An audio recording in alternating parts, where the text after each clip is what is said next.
게임을 쭉 하니까 그래. 여기 딱 켜놓으면 됩니다.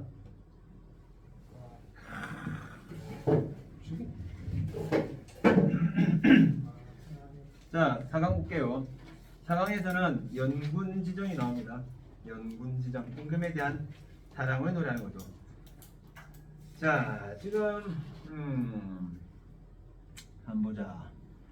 눈마저 휘어진 대. 자, 눈마저 휘어진 대를 유라시아 굽다 통고. 눈을 맞아 휘어진 대나무를 누가 굽다고 말할 수 있겠는가? 굽을 절이면, 자, 굽을 절개였다면 눈 속에 풀을 소냐, 서리법이죠. 눈 속에서도 저렇게 풀겠는가? 아마도 세안고절은 너뿐인가노라. 세안고절이라는 것이 우측에 흰뿌리에 나와주고 있지만은 한겨울 추위도 이겨내는 높은 절개라고 되어 있습니다. 이 절개를 지켜내는 것은 너뿐인가노라. 너가 누군데?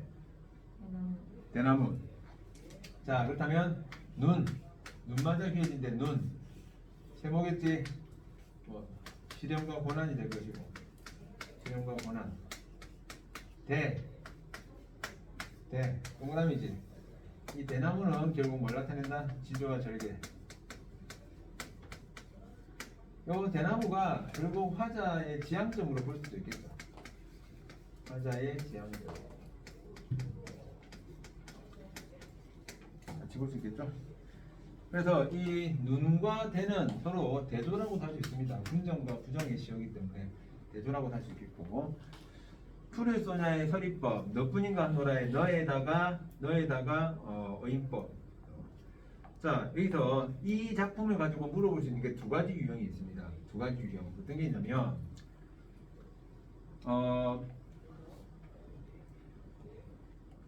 이 시에 나타나 있는 화자의 태도를 물어봤다. 그러니까 이 시를 통해서 나타내고자 하는 화자의 태도는 지조와 절개를 지키는 의지야. 근데 만약에 시적 대상을 대하는 태도를 물어봤어. 시적 대상을 대하는 태도를 물어봤는데 거기서 의지적인 걸 찾으면 됩니까? 안 된다는 거죠. 시적 대상이 여기서는 뭡니까? 대나무잖아. 대나무를 대하는 태도는 어떤 태도로 가야 되죠? 예찬적 태도로 가야 된다. 예찬적 태도. 구분하셔야 됩니다. 알겠죠? 이 시를 통해서 화자가 말하고자 하는 바는 지조와 절개를 지키겠다는 의지를 나타내는 것이지만은 이 시만 가지고 시적 대상을 대하는 태도를 물어본다면 의지적을 찾아야 되는 것이 아니라 예찬적인 태도를 찾아야 된다는 거죠. 대나무 정말 대단해 이거잖아. 예찬적 태도. 아시겠죠? 자, 그 다음에 나와 다를 보는데 나다는 세트죠. 나는 하여가, 다는 단심과. 이방원이가 정몽주를 회유하기 위해서 쓴 시였습니다. 중학교 때도 요 시는 이런 시들을 많이 봤죠. 그죠? 자, 이런들 어떠하며 저런들 어떠하리요. 요것도 뭐 이런들 어떠하며에서 딱 끊어서 보면 대구법이겠죠. 그죠? 이런들 어떻고 저런들 어떤가. 만수산 드렁측은 칡덩굴을 말하죠. 만수산에 있는 칡덩굴이 얽어진들 어떠하리, 얽혀진 것이 어떠한가, 어떠하리. 이것도 역시 서리법이 될 것이고. 그죠? 자, 우리도 이같이 뭐처럼 저 드렁측처럼 저 칡덩굴처럼 얽혀져서 100년까지 누리리라 해서 결국 이런 시대 흐름에 니도 여기에 이쪽 편으로 넘어오라는 거죠. 그래서 회유하고 있는 그런 내용입니다. 자, 이방원이가 이렇게 시를 푸니까 정몽주가 거기에 대한 답가 형식으로 쓴 게 다작품이죠. 이 몸이 죽어 100번 고쳐 죽어. 자, 다시 죽어. 백골이 진토는 티끌과 흙을 말합니다. 진토가 되어 넋이라도 있고 없고, 넋이 사라진다 하더라도 님 향한 일편 단심이야. 가실 줄이 이시랴 서리법. 자, 여기서 말하는 님은 고려 왕조를 생각하시면 되겠죠. 고려 왕조. 자, 다작품에 나타나 있는 표현법 뭐가 있을까? 어떤 거? 반복법, 과장법, 그리고 옆에 나와 있네. 점층법. 반복, 과장, 점층이 사용되죠. 점층은 어디서 사용될까? 내가 죽었는데 100번 죽었고 백골이 흙이 되었다가 넋이 사라질 정도가 점차 세진단 말이야. 이런 부분에서 점층법을 보시면 되겠죠. 그죠? 그래서 어떤 단호한 그런 의지가 나타나 있는 작품이다. 그래 보시면 되겠습니다. 참고 필요 없고, 자 넘깁니다. 바로. 자, 윤선도의 견회요라는 작품 연시조가 나와주고 있습니다. 자, 오른쪽에 요거는 6번 문제를 먼저 보고 가도록 하겠습니다. 자, 정보가 나와주고 있으니까 요 정보를 먼저 보고 갈게요. 자, 견회요는 윤선도가 당시에 세력가였던 이첨 등의 횡포를 규탄하는 상소를 올렸다가 함경도 경원지방으로 유배되었을 때 지은 작품. 윤선도는 상소를 올린 일이 망령된 일인 것 같으나 임금을 위한 옳은 결정이었다는 자신의 신념을 작품에 반영. 또한 임금을 위한 자신의 충심은 효의 확장이며 자신에게 주어진 운명론적 소명임을 드러내고 있다.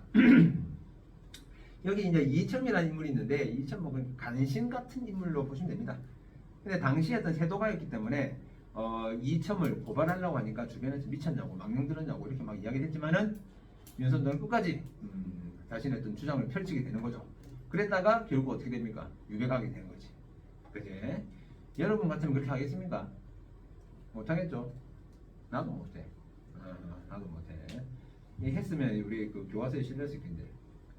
우리 드는 생각으로 뭐 책에 실려보면 뭐 하려고 하죠. 그죠? 그런 생각도 들잖아요. 그지? 네. 이 일제강점기나 이럴 때 독립운동을 했든지 아니면 군부 독재 이럴 때 그 민주주의를 위해서 이렇게 애를 쓰는 그런 사람들이 정말 대단한 사람들인 겁니다. 나도 한때 데모도 하고 했는데 정말 여러분들이 앞으로 대한민국을 이끌어 나갈 훌륭한 주역들입니다. 주역들이 이래가지고 나의 노년이 심히 걱정됩니다. 지금 노년이. 제가 100살까지 살 거니까 제가 100살 되면 여러분들이 나이가 한 70몇 살 될 거거든. 그죠?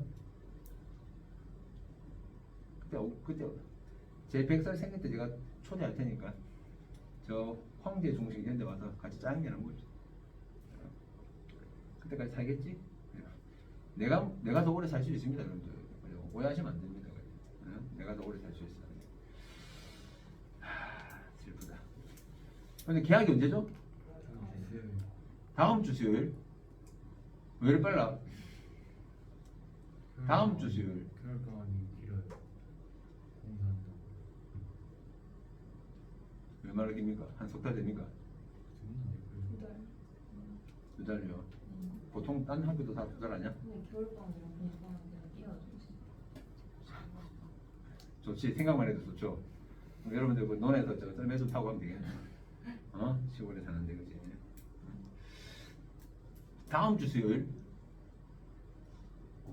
다음 주 수요일. 그래요. 알겠습니다. 중간고사 언제 치는지 날짜 압니까? 10월 초. 그렇게 애매하게 10월 초. 10월 초겠지, 그죠? 10월 초. 10월 3일 날 놀잖아, 그래요. 압니까? 그래요. 10월 3일 무슨 날이 몰라? 뭔데? 개천절. 그 개천절이죠. 개천절 쉬는 날이잖아. 근데 여러분들 못 쉬겠네 그러면? 왜요? 시험 친다며? 언제요? 아니 저기서 10월 초라고 하대. 그래요. 근데 원래 보통 10월 달은 학생들 잘 보십니다. 그때가 다 중간고사 기간이라서 그때 쉬는 거 없죠. 그때 좋은 거는 대학생들만 좋습니다. 대학생들 내지 공무원 아니면 대기업 회사원, 오케이? 이런 사람들은 좋아. 여러분들 공무원 할 사람은 아무도 없어 보이고. 내 꿈이 공무원이 있습니까? 내 꿈이 공무원. 동사무소에서 막 등본 떼줄 때 막 희열을 느끼고 막 있어요? 없죠? 없죠. 그냥 여러분들 하고자 하는 의대를 가든 공대를 가든 회사원에 가든 이런 거 하세요. 이런 거. 혹시 저 같은 일을 하실 평생 공부해야 돼요. 평생 제가 10월 달에 놀아본 적이 없습니다. 뭐 그전에도 논 적이 잘 없지만은 이런 오전에 놀잖아요. 오전에. 그게 이제 오전에는 오전 쪽 그러니까 하루를 통째로 날리면서 이게 쉬거나 그런 적 없다. 근데 내만 그래. 내만 그래. 여러분들 축하드립니다. 저처럼 훌륭한 사람을 만난 거는 복이지 복. 예. 이번 추석 때 제사 지낼 때 조상님께 감사하십시오. 뭐하다 갔지? 오케이, 42쪽. 자, 일수 봅니다. 슬프거나 즐거우나 옳다 하나 외다 하나. 외다, 그르다, 잘못되다 이런 말입니다. 슬픈 일이든 즐거운 일이든 옳은 일이든 잘못된 일이든 내 몸에 해올 일만 닦고 닦을 뿐이언정. 자, 해올 일에 줄쳐 보실까요? 자, 여기서 해올 일이란 것은 내가 할 일입니다. 할 일. 그러면 아까 우리가 6번 문제에서도 봤지만은 내가 할 일은 뭐겠습니까? 이런 거야. 우, 국, 충, 정. 오국충정. 나라를 위하는 그런 마음. 그것만 닦고 닦겠대. 자, 그 밖에 연남은 일 또 나왔네. 연남은 일이란 것은 다른 일. 그 밖에 다른 일이야. 분별할 줄 이실이야. 분별하다, 뭐 근심하다, 생각할 것이 이실이야. 있겠는가? 이 말이죠. 이실이야. 이것도 역시 서리법. 그러니까 고전에서는 서리법이 무조건 눈에 다 보여야 됩니다. 아시겠죠? 그 다음 내 일, 투마로가 아니라 내가 한 일. 내가 어떤 일 했죠? 2첨 상소문을 올렸잖아. 이 상소문 올린 그 일이 망령된 줄 나라고 모르겠는가? 이 마음 어리기도. 자, 여기서 어리다, 어리석다. 이 마음 어리석은 것도 님 위한 탓이로세. 임금 위한 탓이다. 아무에 아무리 일러도 이미 헤어보소서. 자, 아무개가 아무리 일러도, 자, 일러도에다가 모함하여도 이렇게 적어. 다른 사람이 아무리 막 자신을 모함해도 임께서 헤아려 보세요. 이 말인데, 자, 이 이수 부분에서는 요걸 적어줍니다. 임의 주체적 판단을 요구하는 부분. 딴 사람 말 듣지 말고 네가 스스로 잘 생각해봐. 그렇게 생각해보면 내가 죄가 없다는 걸 알 거야. 그래서 자신의 결백을 호소하는 겁니다. 내가 지금 유배를 가는데 이 유배를 가는 이유가 결국 다른 사람의 모함 때문에 그런 거야. 그러니까 임금 네가 똑바로 생각해. 다시 한번 생각해봐. 요 이야기를 해주고 있네요. 그 다음 삼수. 자, 추성진호루가 나오는데 추성진호루는 얘가 유배간 곳 정도로 생각하시면 됩니다. 자, 추성진호루 밖에서 울어 얘는, 자, 울면서 흘러가는 저 시내야. 자, 시내 대목. 일단은 시내가 울면서 흘러간다고 했으니까 감정이입이겠네. 감정이입의 대상이야. 울면서 흘러가는 저 시내물아 무음홀이라. 자, 무엇한다고? 주야에 밤낮으로 흐르는다. 자, 니은다 내뜻 뭐랬죠? 오케이. 니은다는 인칭 의문형 동결이 됐습니다. 의문형. 평서문이 아니라고 했죠. 의문형. 그래서 해석하실 때 무엇한다고? 밤낮으로 흐르는가. 이렇게 해석하셔야 됩니다. 님 향한 내 뜻을 좇아. 자, 역시 임금이죠. 임금을 향한 내 뜻을 따라서 그칠 줄을 모르나다. 모르는구나. 자, 사수. 외흔. 자, 산은 길고 물은 멀고. 자, 세모, 물 세모. 어버이 그린 뜻은 많고 하고. 자, 하다 뜻이 뭐랬습니까? 요 하다 내가 뜻이 뭐랬나? 많다의 뜻이랬죠. 매니의 뜻이랬죠. 매니. 자, 요 하다는 많다의 뜻입니다. 자, 그러니까 원래대로 하면 많고야. 그죠? 근데 도움을 피하기 위해서 많고 하고. 어디서 외기러기는 울고 가느니. 자, 외기러기 네모.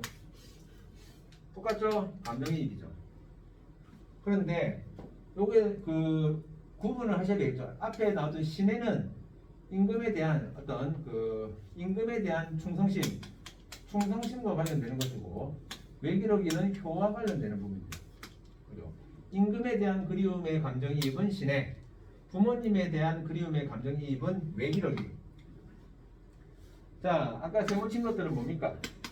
매와 물 세모 쳤죠. 그래서 여기서는 이게 일종의 장애물인데 그만큼 이런 부모님과 화자가 멀리 떨어져 있다는 그런 거리감을 형상화시켜주고 있는 대상. 이렇게 보셔도 되겠죠. 네. 자, 그다음 마지막 수고입니다. 육수. 어버이 그릴 줄은 처음부터 알았지만은 님군 향한 뜻도 하늘이 삼겨시니. 자, 임금을 향한 뜻을 하늘이 삼기다. 삼기다 뜻 뭐랬습니까? 만들다란 말이었죠. 임금을 향한 뜻도 하늘이 만들어준 것이니 진실로 임금을 잊으면 그의 불효인가 여기노라. 마지막 수에서는 충과 효에 대한 일치를 말하고 있죠. 왜? 임금이 잊으면 그것은 불효다라는 것은 충과 효는 서로 동일하다. 동일한 관점으로 봐주고 있다는 겁니다. 다른 건 없습니다. 자, 역시 하나 넘겨보겠습니다. 자, 그 다음 84쪽 볼게요. 자, 이세기가 부른 시조네요. 이세기가. 자, 백설이 잦아진 고래 구름이 머래라. 이것도 자주 나오는데, 자, 여기 백설은 동그라미. 자, 구름은 세모 치겠습니다. 자, 여기서 말하는 백설은 고려 유신, 고려의 신하들. 구름은 이성계 세력, 이성계의 세력. 자, 백설이 잦아지다라는 것은 무슨 말입니까? 사라지다 이 말이죠. 잦다, 사라지다. 백설이 사라진 골짜기에 구름이 먹으래라. 구름만 무성하구나 이 말이죠. 그러니까 고려 유신들 다 죽고 이제 이성계의 어떤 신진 세력들, 이런 세력들만 무성하게 많았다 이겁니다. 반가운 매화는 어느 곳에 피었는가? 자, 여기서 말하는 매화는 아까 내가 이야기했죠? 지조와 절개. 그러니까 일종의 그 충신이라고 보시면 됩니다. 충신들이 다 죽고 없는 거예요 지금. 다 죽고 사라졌기 때문에 반가운 매화는 어느 곳에 피어 있는가? 석양에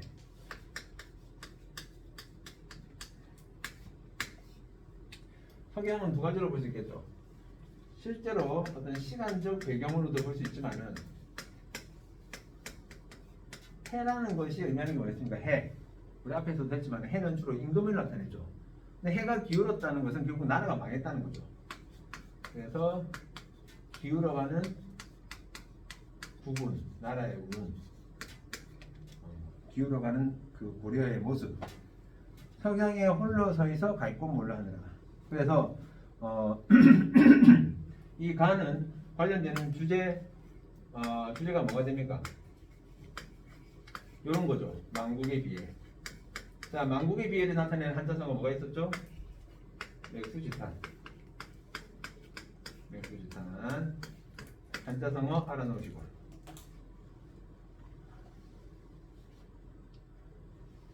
자, 그 다음 성산문은 뭐 할 때 나오죠? 이 사람이 역사에서 어디서 나옵니까? 성산문 모르나? 사육신, 생육신 이거 뭐 할 때 나옵니까? 사육신, 생육신. 조선 뭐? 조선 세조가 누군데? 세조요? 세조가 누구냐? 세조가 어떤 사람으로 알고 있습니까? 단종 죽인 사람. 단종하고 세조하고 무슨 관계인데? 사촌? 사촌? 사촌 맞죠? 하겠네. 태정태세 문단세죠. 문단세. 그 세조가 우리가 아는 수양대군이죠. 수양대군이 세조조 단종의 삼촌. 네. 이 단종의 삼촌 수양대군이 세조를 아니 단종을 없애고 지가 왕이 됐잖아. 그죠? 자, 그래서 끝까지 어떤 단종에 대한 충성심을 노래하는 그런 작품들이 많았습니다. 그 중에 하나가 이 나 작품이라고 보시면 됩니다. 자, 이 몸이 죽어가서 무엇이 될꼬 하니 가정이죠. 가정. 복내산 제일봉의 낙낙장송이 되어서 낙낙장송 동그라미. 낙낙장송. 송이니까 뭡니까? 소나무죠. 소나무. 낙낙장송이 되어서 자, 지조와 절기를 지키는 충신으로 보시면 됩니다. 충신. 백설이 만건군 할 때, 자, 흰 눈이 만건군이라는 것은 하늘과 땅에 가득 차다 이 말이야. 흰 눈이 하늘과 땅에 가득 차더라도 홀로 독야청청 푸르리라. 자, 여기서 나오는 백설. 그러면 이 백설은 소나무를 괴롭히는 존재란 말이야. 자, 여기서 백설은 그렇다면 세모가 된다는 거죠. 그러면 뭡니까? 아까 요 시가 단종과 관련되는 시라고 이야기됐으니까 어떤 여기는 수양대군의 횡포 이렇게 보면 되겠죠. 횡포. 같은 백설로 되어 있지만은 앞에 나와 있는 시의 백설과 뒤에 나와 있는 백설의 긍정 부정의 의미가 서로 다르더라. 그죠? 그래서 이런 것들을 구분해 두셔야 됩니다. 자, 그래서 끝까지 단종편에서 단종을 지키려는 지조와 절개를 가진 시들을 보시면 되겠습니다. 자, 그 다음 45쪽에 이정환의 비가라는 작품을 봅니다. 모의고사 같은 데서 이거 자주 좀 나오는데요. 자, 비가를 보시면 여기서는 이제 4번 문제를 먼저 좀 보고 가겠습니다. 4번의 정보를 먼저 볼게요. 자, 임진왜란과 병자호란을 겪은 이후 사대부들 사이에서는 긴 사연을 담은 연시조 양식을 활용해 전란 후 현실의 문제를 다루는 경향이 나타났다. 병자호란 직후 지어진 비가 청나라에 잡혀간 세자를 소현세자 들어보셨죠? 소현세자 잡혀갔죠. 세자를 그리는 마음, 임금을 향한 충정, 전란 후 상황에 대한 견해 등 여러 내용이 복합되어 있다. 그러니까 요 지문에서 이 네모박스 보기에 해당되는 부분들이랑 연관시키면서 보시면 됩니다. 따라서 각 수어의 시어를 연결하여 이해할 때 그 같은 내용들이 적절하게 파악될 수 있다. 가볼게요. 자, 일수고 그래서 자, 반밤중 혼자 일어 묻노라 이냈구만. 묻노라 이냈구만. 자, 이내 내 꿈에게 묻노라 이 말이잖아. 표현법으로 하면 무슨 법? 도치법. 이내 꿈아가 앞으로 와야 되잖아. 꿈에게 묻노라 이렇게 해야 될 거 아니야. 도치법. 만리 요양을 어느덧 다녀왔는가. 자, 요양이란 것이 청나라의 심양이라고 되어 있는데 이 소현세자가 청나라 심양에 잡혀갔습니다. 그렇다면 꿈이 요양에 다녀왔다는 것은 꿈속에서 화자가 이 세자를 만났다는 말이죠. 그래서 만리나 되는 그 요양을 언제 다녀온 것인가? 반갑다. 학가 선객을 친히 뵌 듯 하여라. 자, 학가 그 밑에 여기서는 세자가 타는 수레 또는 세자, 어쨌든 여기서는 소현세자를 가리킨다라고 나와주고 있습니다. 그렇죠? 그래서 이 소현세자를 친히 뵌 듯하다, 직접 본 것 같다. 자, 그렇다면 일수는 청나라의 볼모로 잡혀간 세자에 대한 그리움을 나타내고 있다고 보시면 되겠죠. 그 다음에 사수의 부분에서는 박재상이 나옵니다. 박재상.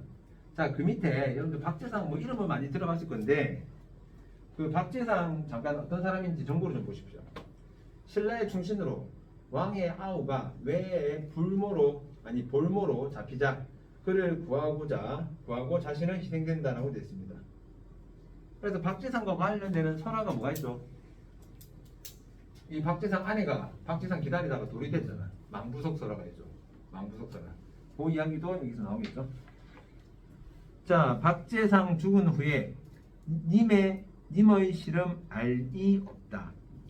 자, 임금의 시름을 알아주는 신하가 없다. 결국은 현실에 대한 어떤 안타까움입니다. 임금에 대한 임금의 어떤 이런 마음을 알아주는 사람이 없더래. 이역춘궁을 뉘라셔 모셔오리.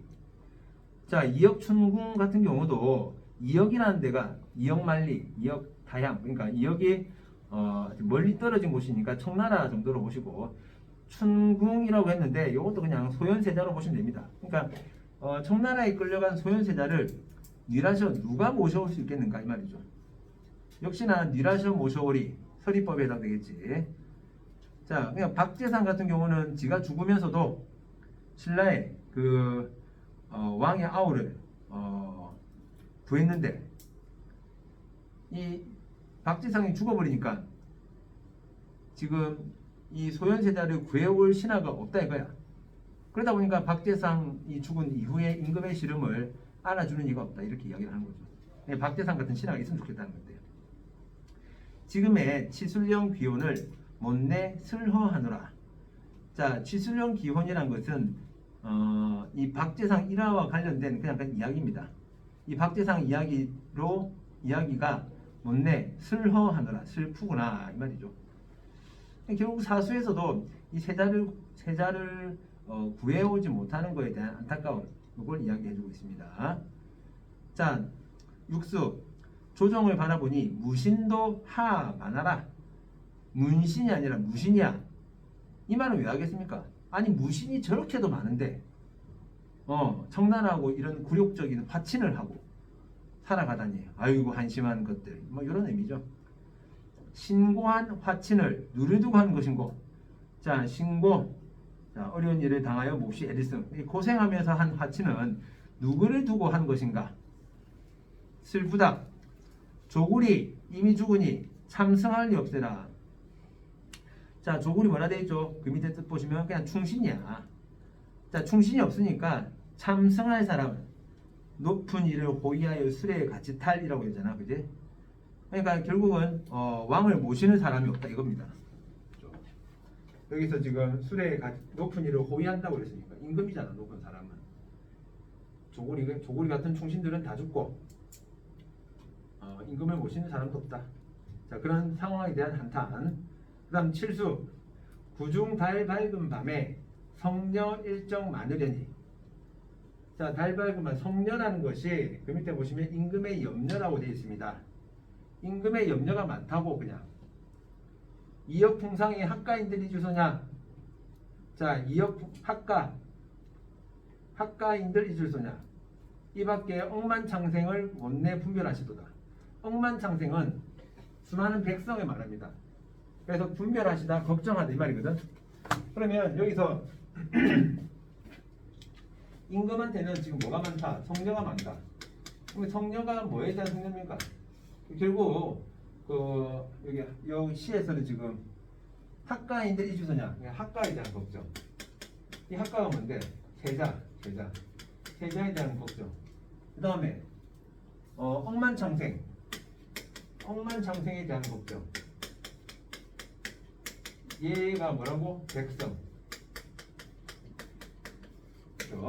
자, 이런 걱정을 끊임없이 하신다는 겁니다. 임금께서. 그치? 그래서 임금이 단순하게 세자만 걱정하는 것이 아니라 백성들도 걱정하고 있는 그런 모습이다. 그래 보시면 되겠고. 자, 그 다음 구렁에 낳는 풀 봄비에 절로 길어 아는 일 없으니 귀 아니 좋을 소냐. 우리는 너희만 못하여 싫은겨워하느라. 자, 풀 동그라미 우리 세모. 풀 동그라미 우리는 세모 치겠습니다. 그러면 자, 서로 대조되겠죠. 우리가 너희보다 못하다는 뜻이잖아.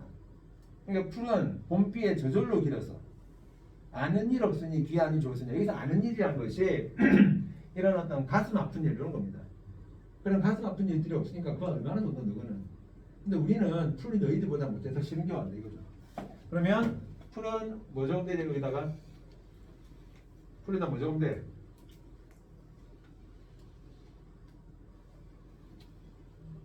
풀에다 뭐 적으면 돼?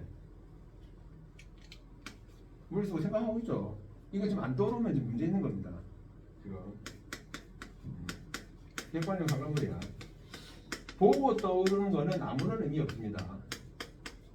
그래서 구분은 닥지 보면 안 되죠. 보고 나서 아 하는 거는 아무런 의미 없고 이걸 보면 아 대조적 사용물, 객관적 상관물. 그러면 이미 지금 복습을 제대로 했다면 지금까지 봤던 작품 속에서 여러분들이 대조적 사용물, 객관적 상관물 뭐뭐 있었습니까? 세. 세? 세? 세력 있잖아요. 세력? 세 종류. 세조? 아니 세. 세? 날아다니는 새. 새가 객관적 상관물이 있었나? 그 시냇물이랑 뭐 엄청 많잖아요.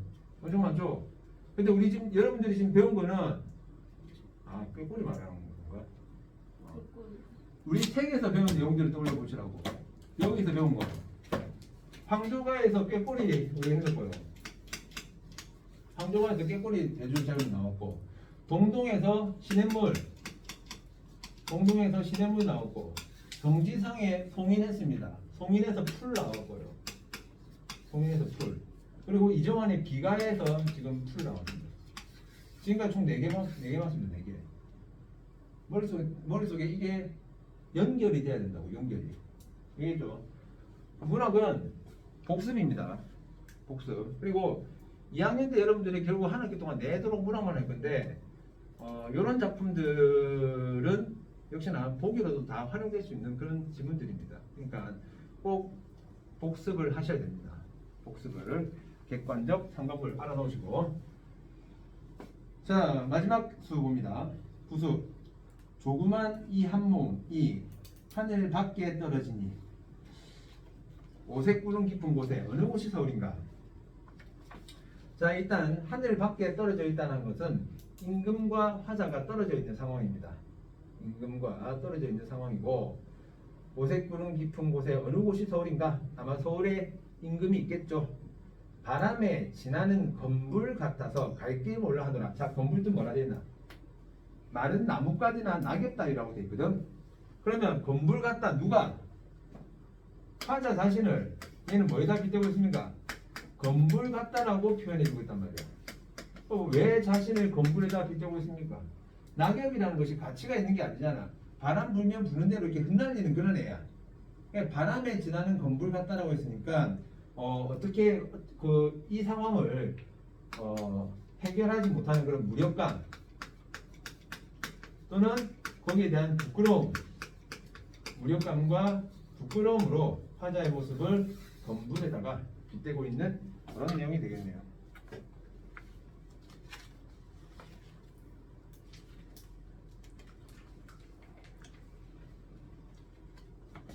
됐습니까? 오케이.